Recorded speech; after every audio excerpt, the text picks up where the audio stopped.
Hello everyone! Ayan, good evening po sa inyong lahat. And for today's video ay tara at samahan niyo po ako magluto nitong ating isa na namang napakasarap na ulam. Walang iba kundi itong ating tinolang tahong.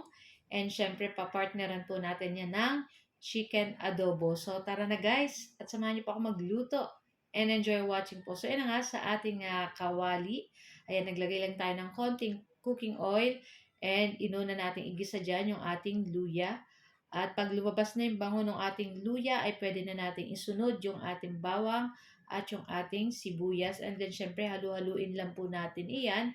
At pag lumabas na yung bango ng ating bawang at sibuyas kasama ng ating luya, ay pwede na po natin ilagay dyan itong ating tahong. Syempre hinugasan po natin yan na maayos para sure na malinis po yung ating lulutuin. Ayan.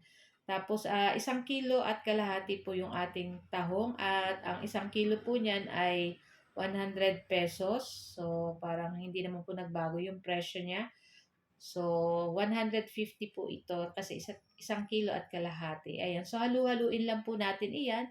At para sa ating masarap na tinolang tahong, naglagay tayo ng Sprite. Ayan. So, 8 ounce lang na Sprite yung inilagay natin. Tapos, syempre, maglalagay po tayo ng tubig. Ayan. So, yung ating Sprite, yung po yung medyo magpapatamis ng konti. Konti lang naman. Tapos, naglagay na tayo ng asin. Ayan, maglalagay na rin tayo ng pamintang durog para sa pampalasa dito sa ating tinolang tahong. So, naglagay rin ako ng konting patis.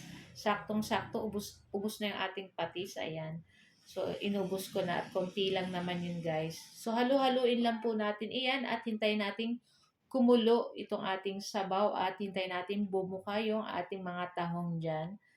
Ayan, so lutuin lang po natin ito ng mga ilang minuto and after ilang minuto makikita nyo kumukulo na yung ating sabaw at lahat ay bumukas na yung ating tahong dyan. Ayan, so napakadali lang naman po nitong lutuin.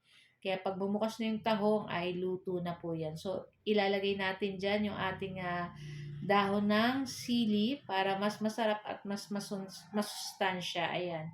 So, kinuha lang namin yan sa gilid ng aming bahay kasi meron kaming tanim na sili. Ayan, napakabango nito guys. At nakulangan lang ko ng siling pangsigang kasi hindi na ako na guys nakabili. Ayan. So, okay na rin to guys at pwede na rin nating patayin. So, yung ating adobo ay luto na rin. So, hindi ko na lang guys na videohan kasi nagdadali na rin kami at gutom na rin yung aking 3 sons. So, ayan na at okay na itong ating tinolang tahong at ready to serve na rin to guys. So, samahan nyo na rin po kaming kumain itong ating napakasarap na ulam for today's video. Walang iba kundi itong ating tinolang tahong and yung ating chicken adobo. So, nilagyan rin natin ng patatas yung ating chicken adobo para may gulay. So, yan na nga at ready na rin po ang ating dinner. So, guys, ito lang po ang ating video today at sana po ay nag-enjoy kayo. Huwag niyo po sanang kalimutan mag-like, comment at pa-share na rin ang ating video.